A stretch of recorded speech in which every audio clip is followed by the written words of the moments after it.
Hello दोस्तों। आज हम UGC net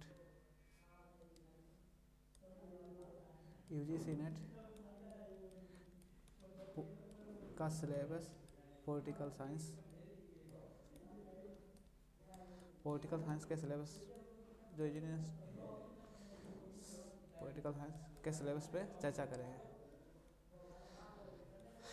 PSIR UGC net political science का पेपर सेकेंड पॉलिटिकल साइंस। चलिए हम सिलेबस को देखते हैं, क्या क्या हमारे सिलेबस यानी पाठ्यक्रम में क्या क्या आता है। कौन सा है? राजनीति विज्ञान यानी कि political science. UGC net university grants commission, university grant commission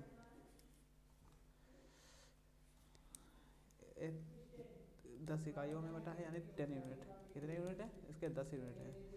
और पहला यूनिट इसका यानी पहली इकाई यूनिट राजनीतिक सिद्धांत,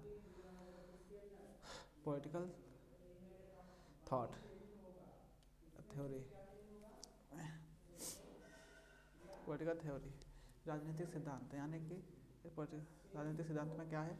अवधारणाएं क्या है कि स्वतंत्रता, समानता, न्याय, अधिकार, लोकतंत्र, शक्ति है, टाइपिंग,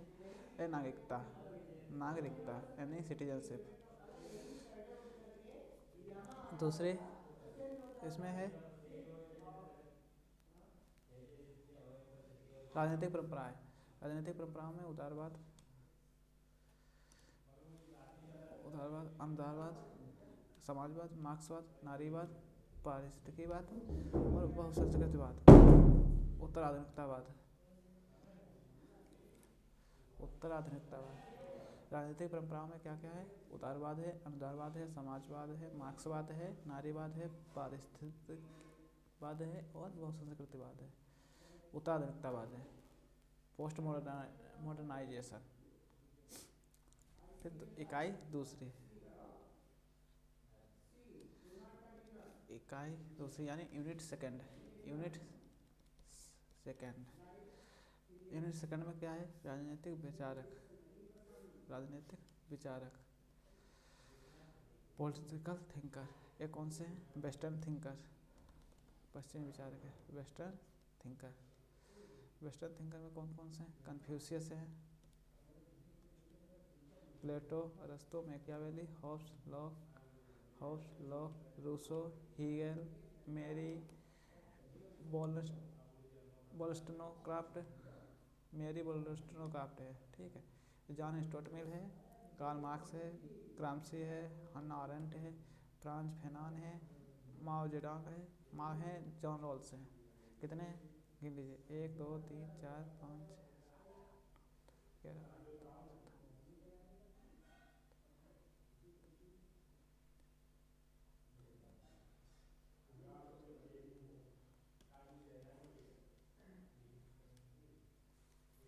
7 11 यूनिट थर्ड है, यानी कि इकाई तीसरी भारतीय राजनीतिक विचारक यानी इंडियन पॉलिटिकल थिंकर IPT। इसमें कौन कौन से हैं? धर्मशास्त्र है, कौटिल्य है, धर्मशास्त्र वही मनु वाला है, मनुस्मृति से संबंधित धर्मशास्त्र, ऋग्वेद वगैरह वेद वगैरह है इसमें। धर्मशास्त्र कौटिल्य, अगाना सूत्र है, बैनी है, कबीर है, पंडिता रमाबाई है, बाल गंगाधर तिलक हैं यानी BG तिलक, Swami Vivekananda, Rabindranath Tagore, MK Gandhi, Shri Aurobindo, EV Ramaswamy पाइकर, Periyar EV Ramaswamy स्वामी है भाई, मोहम्मद इकबाल, MN रॉय, BD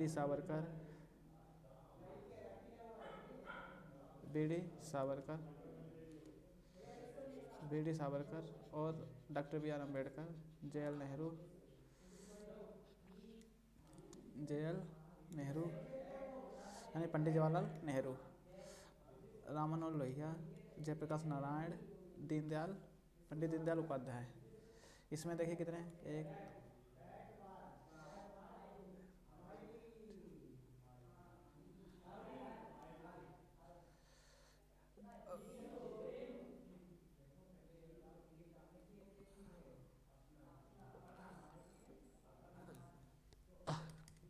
लगभग 21 है, 21 है। यूनिट फोर्थ, इसमें यूनिट फोर्थ चौथी यूनिट है। एक कौन सी है, पॉलिटिकल राजनीतिक विश्लेषण, यानी कि political comparative politics, comparative politics तुलनात्मक राजनीति, comparative politics, comparative politics, analysis विश्लेषण। इसमें देखिए पहला क्या है, अप्रोच, यानी कि उपागम, कौन कौन से इसे उपागम भी कह सकते हैं, दृष्टिकोण भी कह सकते हैं। तो देखते हैं इसमें उपागम में कौन कौन से हैं। इसका संस्थागत है, राजनीतिक संस्कृति है, राजनीतिक अर्थव्यवस्था तथा नव संस्थावाद, तुलनात्मक विधियाँ। फिर उपनिवेशवाद, उपनिवेशवाद तथा उपनिवेशीकरण। उपनिवेशवाद तथा उपनिवेशीकरण में कौन कौन है। उपनिवेशवाद के रूप क्या है, उपनिवेशिकता, विरोधी संघर्ष तथा उपनिवेशीकरण, डिकोलोनाइजेशन। इसे भी उपनिवेशीकरण भी कहते हैं, डिकोलोनाइजेशन भी कहते हैं, ठीक है, अंग्रेजी में डिकोलोनाइजेशन भी कहते हैं। और नेशनलिज्म, राष्ट्रवाद, इसे राष्ट्रवाद कहते हैं। यूरोपीय तथा गैर यूरोपीय, यूरोपीय तथा गैर यूरोपीय, नॉन यूरोपियन। राष्ट्रवाद में देखिए यूरोप के भी आएंगे, गैर यूरोपीय भी आएंगे, जैसे भारतीय हैं, ठीक है, यूरोप के भी आएंगे, अमेरिका के भी आएंगे। तो नेक्स्ट, राज्य का सिद्धांत। राज्य का सिद्धांत में क्या क्या पूछते हैं, पूंजीवाद और समाजवादी समाजों में। देखिए पूंजीवाद और समाजवादी समाजों में, पूंजीवाद जहाँ पूंजीवादी और समाजवादी समाज हैं वहाँ राज्य की प्रकृति क्या है, उस पर वाद विवाद क्या चल रहे हैं, ये पूछते हैं। उत्तर औपनिवेशिक राज्य, उत्तर औपनिवेशिक वही है, पोस्ट कॉलोनाइजेशन स्टेट, कल्याणकारी राज्य, वेलफेयर स्टेट, वैश्वीकरण, ग्लोबलाइजेशन एंड राष्ट्र राज्य, नेशनल स्टेट, राष्ट्र राज्य। अब दूसरा राजनीतिक शासन प्रणाली। राजनीतिक शासन प्रणाली में वही है, राजनीतिक पॉलिटिकल गवर्नमेंट सिस्टम, लोकतांत्रिक। इसमें क्या क्या आता है, लोकतांत्रिक, निर्वाचकीय, उदारवाद,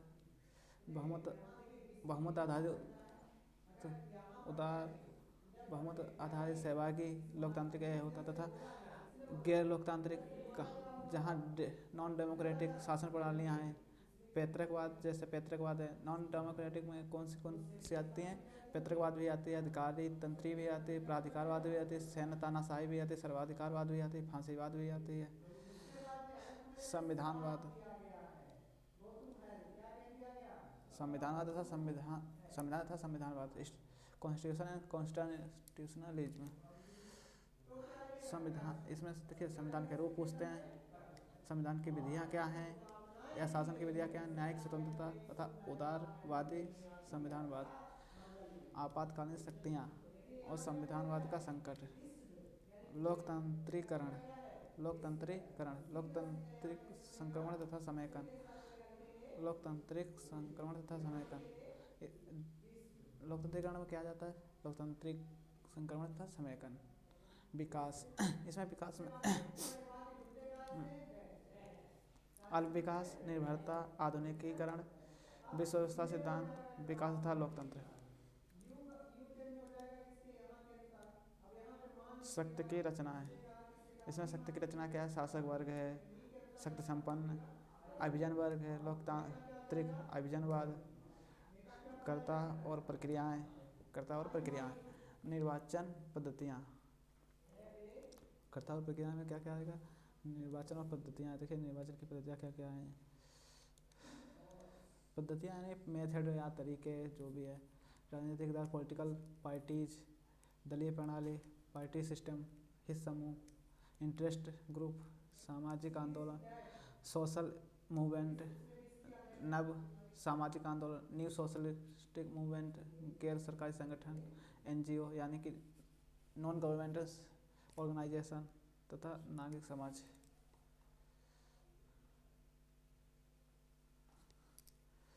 यूनिट 5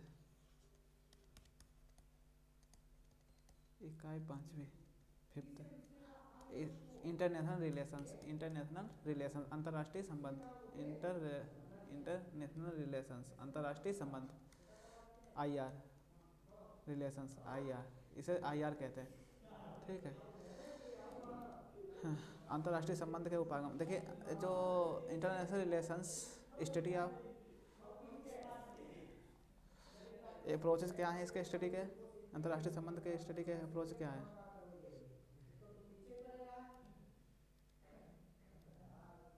अंतर्राष्ट्रीय संबंध के अध्ययन के उपागम आदर्शवाद है,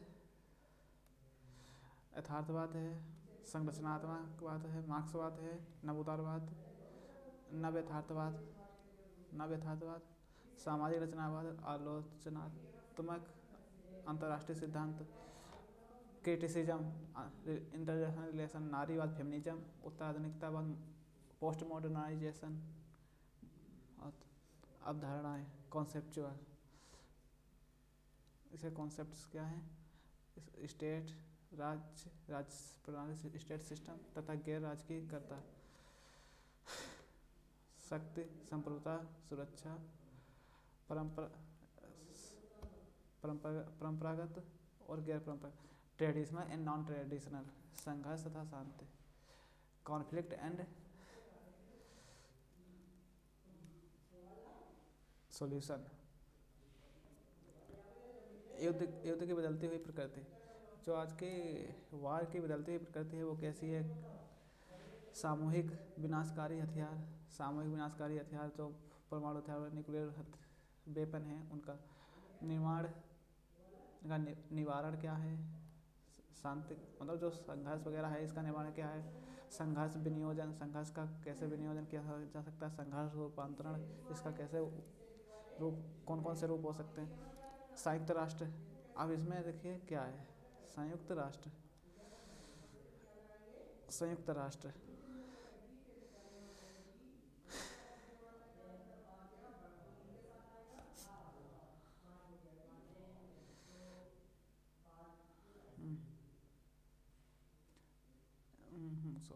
यूनियन नेशन, लक्ष्य, संयुक्त राष्ट्र के क्या क्या लक्ष्य हैं, जो संयुक्त राष्ट्र संगठन है उसका क्या क्या लक्ष्य हैं, इसके उद्देश्य क्या है, संयुक्त राष्ट्र की संरचना, स्ट्रक्चर, बॉडी वगैरह, फीचर्स, इसकी कार्यप्रणाली, मूल्यांकन, इवोल्यूशन, शांति और विकास से संबंधित दृष्टिकोण, डेवलपमेंट एंड सॉल्यूशंस, अप्रोचेज, मानवीय हस्तक्षेप, ह्यूमन इंटरफेयर, अंतर्राष्ट्रीय विधि, इंटरनेशनल लॉ, अंतर्राष्ट्रीय अपराध न्यायालय, इंटरनेशनल क्राइम कोर्ट,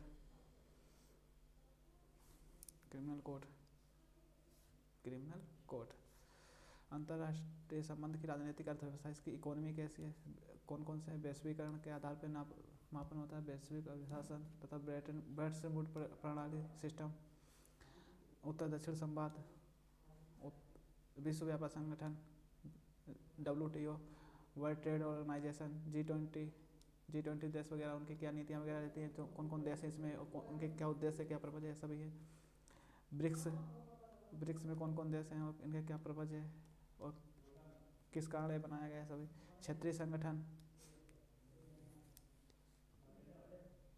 क्षेत्रीय संगठन में है यूरोपीय संघ, यूरोपीय यूनियन, अफ्रीकी संघ, संघाई कोऑपरेशन ऑर्गेनाइजेशन, आसियान, ये क्षेत्रीय संगठन है। इनके बारे में पढ़ना है। समसामयिक चुनौतियाँ जो करंट में चीज़ें चल रही हैं उनसे रिलेटेड है। करंट में चैलेंजेस, जो करंट के चैलेंजेस हैं वर्तमान, ठीक है। अंतर्राष्ट्रीय आतंकवाद क्या है, इसमें इसके चुनौतियाँ, इसके समाधान क्या हो सकती हैं। जलवायु परिवर्तन तथा पर्यावरणीय चिंताएं, मानवाधिकार, ह्यूमन राइट्स, ठीक, प्रवासन तथा शरणार्थी, गरीबी तथा विकास, धर्म, संस्कृति तथा पहचान, राजनीति की भूमिका है। यूनिट 6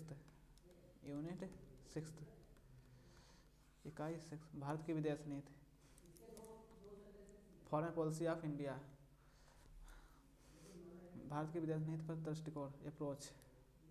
उत्तर औपनिवेशिक, विकासात्मक, उदयमान शक्ति, उभरती हुई राजनीतिक अर्थव्यवस्था के रूप में भारत की पहचान। भारत की विदेश नीति में निरंतरता और बदलाव। भारत की विदेश नीति में क्या निरंतरता है और क्या चैलेंज बदलाव हो रहे हैं। सिद्धांत तथा निर्धारक तत्व। गुटनिरपेक्ष आंदोलन की ऐतिहासिक पृष्ठभूमि तथा प्रासंगिकता। भारत की परमाणु नीति।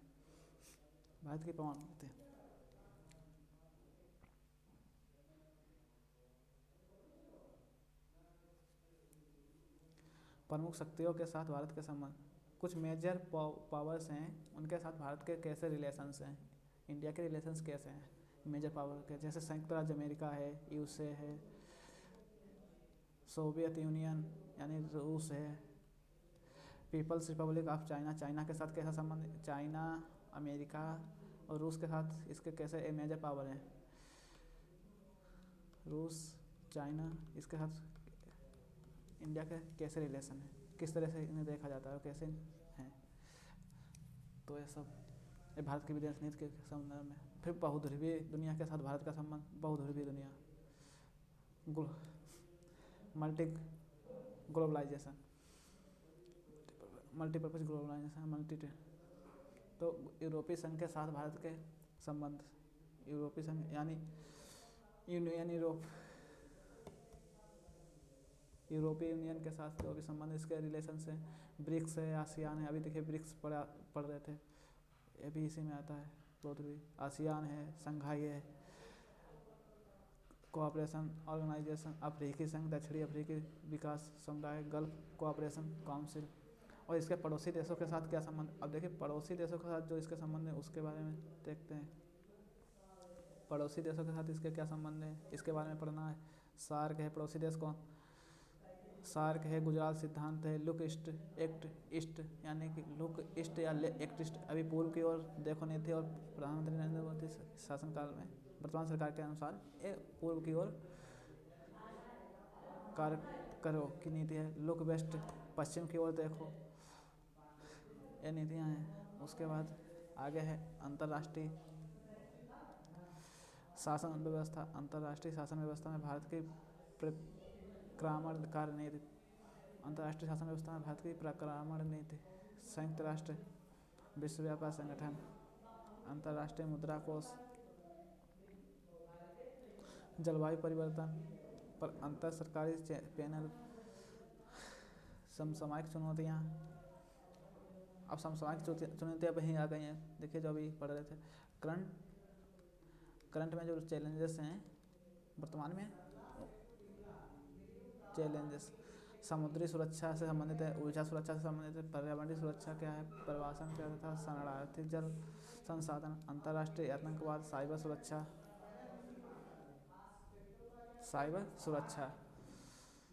फिर उसके बाद यूनिट 7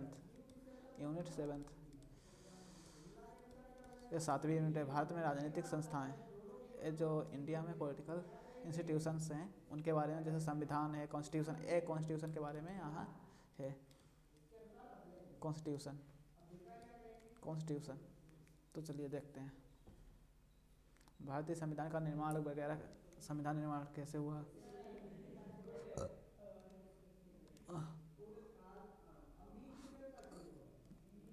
औपनिवेशिक विरासत के बारे में है। भारत के संविधान निर्माण में भारतीय राष्ट्रीय आंदोलन का योगदान, संविधान सभा गठन, वैचारिक अवलंब, संवैधानिक बहस, संविधान का दर्शन, उद्देशिका, मौलिक अधिकार, नीति निर्देशक सिद्धांत, भारत में संविधानवाद, लोकतंत्र, सामाजिक परिवर्तन, राष्ट्रीय एकता।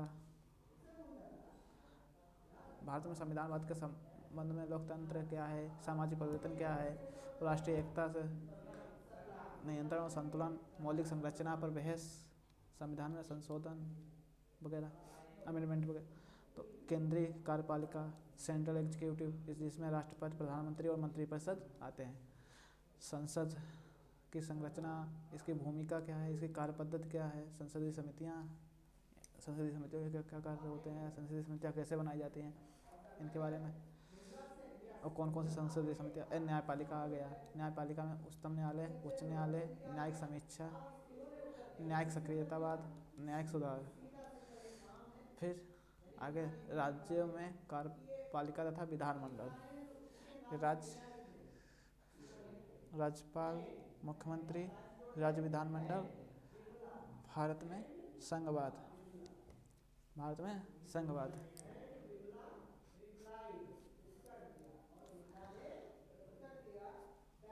सशक्त केंद्र परक संरचना, असममित संघीय प्रावधान तथा अनुकूलन, अंतर सरकारी समन्वय क्रियाविधि, अंतर्राज्यीय परिषद, उभरती हुई प्रवृत्तियाँ, निर्वाचन प्रक्रिया तथा भारत का निर्वाचन आयोग, निर्वाचन प्रक्रिया का संचालन, नियम, चुनाव सुधार, स्थानीय शासन संस्थाएं, कार्यपद्धति तथा सुधार। नेक्स्ट क्या है इसमें, संवैधानिक तथा सांविधिक निकाय, नियंत्रक एवं महालेखा परीक्षक, राष्ट्रीय अनुसूचित जाति आयोग।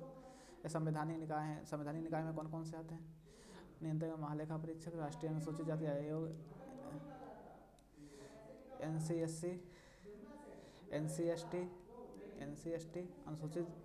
राष्ट्रीय अनुसूचित जनजाति आयोग, राष्ट्रीय मानवाधिकार आयोग, राष्ट्रीय महिला आयोग, राष्ट्रीय अल्पसंख्यक आयोग। तो इकाई 8वां इकाई है, 8वीं यूनिट है। भारत में राजनीतिक प्रक्रिया, इसके प्रोसेस क्या है। राज्य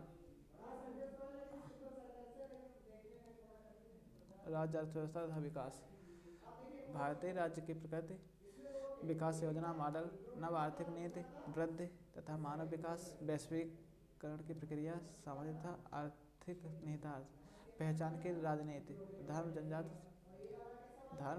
जाति, क्षेत्र, भाषा, भारत की राजनीति या पहचान की राजनीति। पहचान की राजनीति क्या है, पहचान की राजनीति यही है।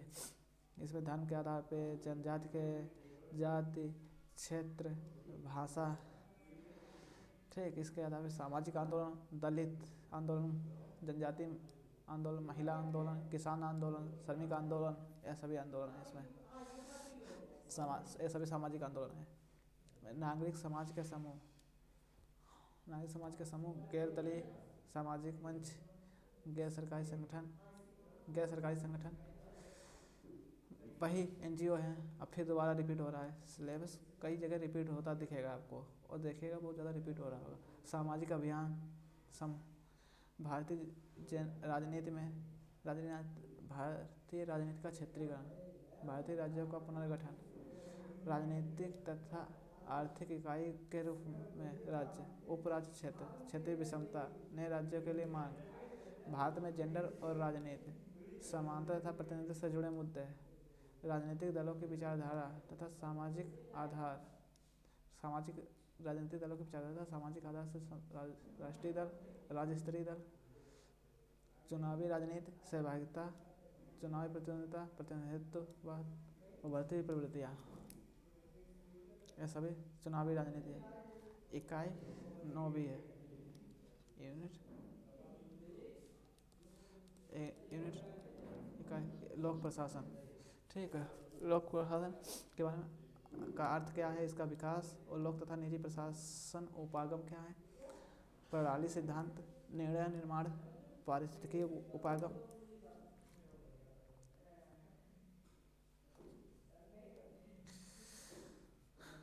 लोक प्रशासन के सिद्धांत तथा अवधारणाएं, वैज्ञानिक प्रबंधन सिद्धांत, तर्कसंगत विकल्प सिद्धांत, नवलोक प्रशासन, विकास प्रशासन, तुलनात्मक लोक प्रशासन, नवलोक प्रबंधन, उदारीकरण तथा वैश्वीकरण के युग में लोक प्रशासन की बदलती हुई प्रकृति, संगठन के सिद्धांत और नियम, वैज्ञानिक प्रबंधन सिद्धांत, अधिकारी तंत्र सिद्धांत, मानव संबंध सिद्धांत, संगठन का प्रबंधन, नेतृत्व तथा अभिप्रेरणा का सिद्धांत, संगठनात्मक संप्रेषण, सिद्धांत तथा नियम, इसमें चेस्टर बर्नार्ड के संप्रेषण के नियम है। संगठन में सूचना प्रबंधन क्या है? संगठन में संघर्ष प्रबंधन मेरी पार्कर फोलेट के बारे में है। इसके उद्देश्य आधारित प्रबंधन क्या है? पीटर ड्रकर के बारे में है।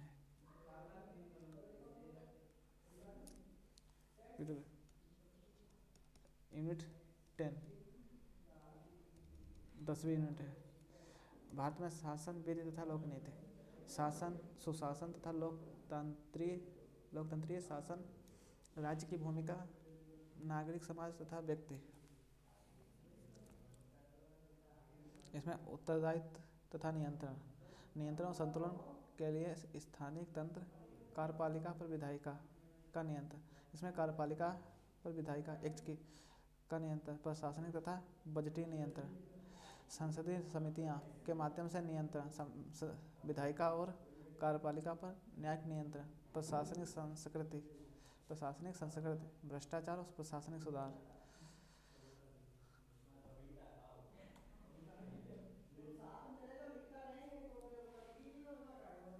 सुशासन के संस्थानिक तंत्र, सूचना का अधिकार, उपभोक्ता संरक्षण अधिनियम, सिटीजन चार्टर, शिकायत निवारण प्रणाली में देखिए क्या है,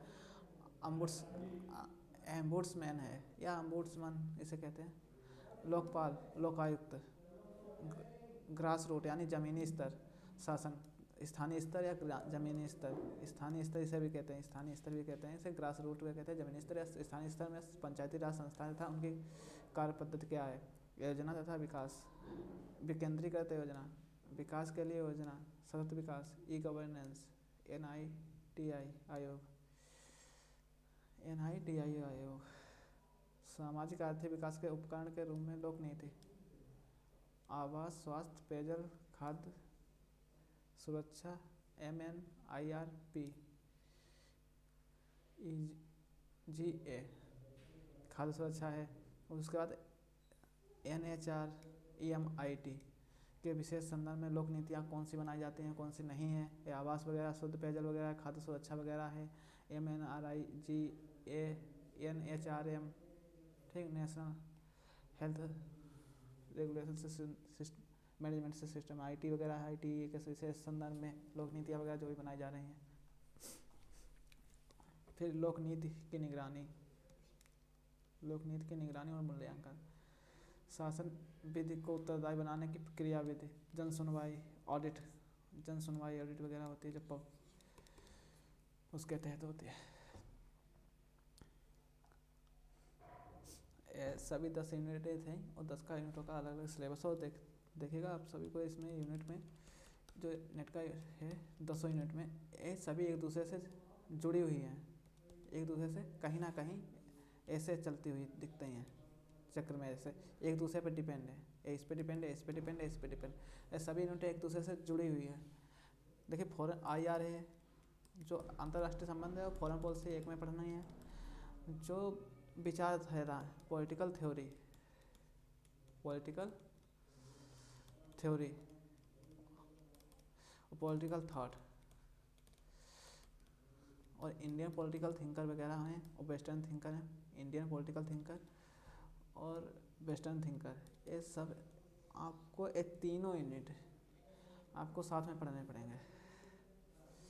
अभी बता देते हैं।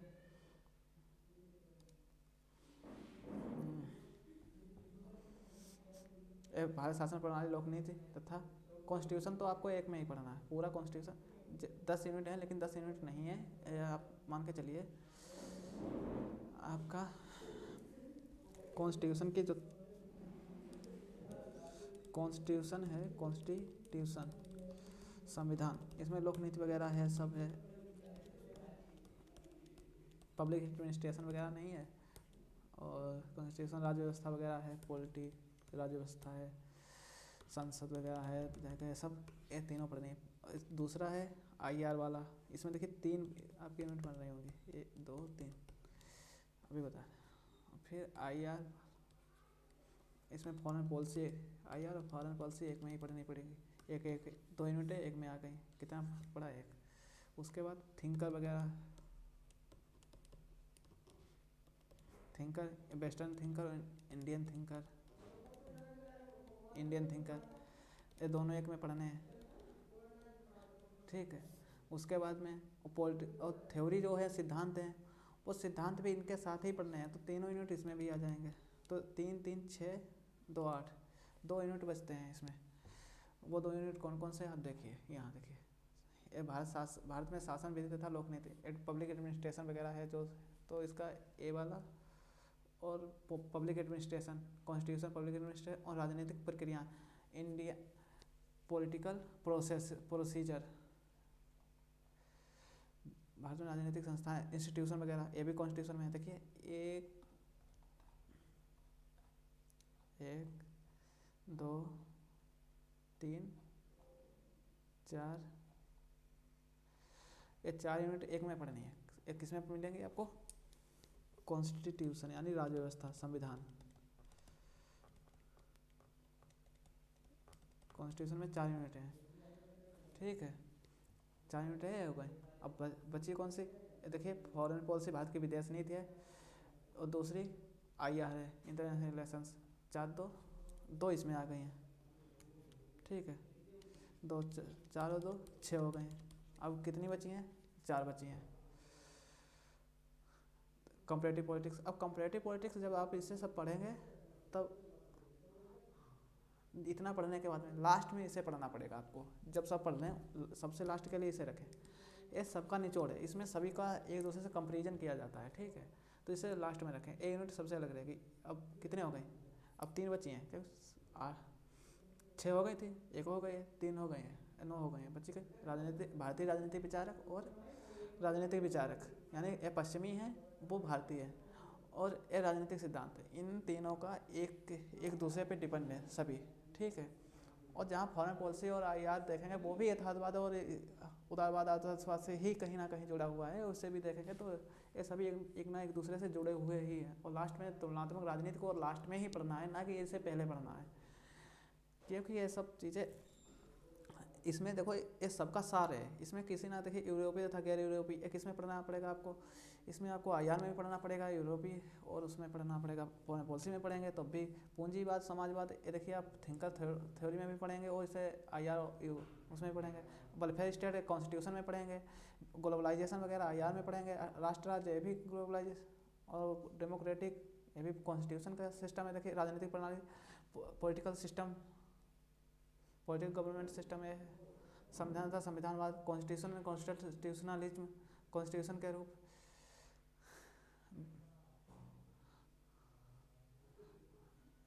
डेमोक्रेटाइजेशन, लोकतांत्रिक संक्रमण, ये देखिए सब कहीं ना कहीं, देखिए सब एक दूसरे से, पूरा चैप्टर का सार इस चैप्टर में, इस टॉपिक में छुटा हुआ है, छिपा हुआ है, और सब पूरा डिपेंड, लास्ट पूरा उसी पे डिपेंड है, कहीं अलग से नहीं है, तो इसको लास्ट में करना है।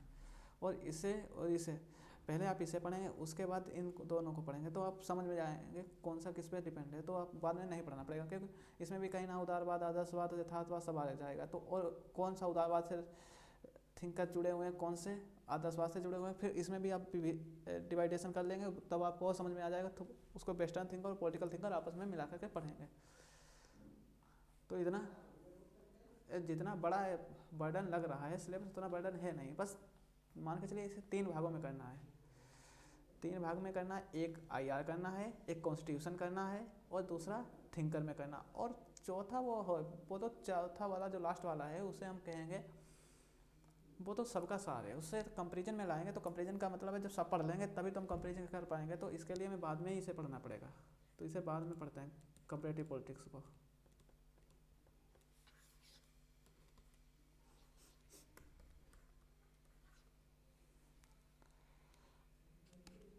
चलिए, आई होप ये जितना बताया गया वो आपके लिए काम का होगा, और जो समझ में आए ठीक है, और ना समझ में आए वो आप उसे कमेंट बॉक्स में डाल सकते हैं, जो भी आपको प्रॉब्लम्स हो। और हम आपको टेलीग्राम चैनल डिस्क्रिप्शन में दे देंगे, उस पर उसे आप ज्वाइन कर लीजिए, और इसकी PDF आपको उस पर मिल जाएगी। Thank you so much.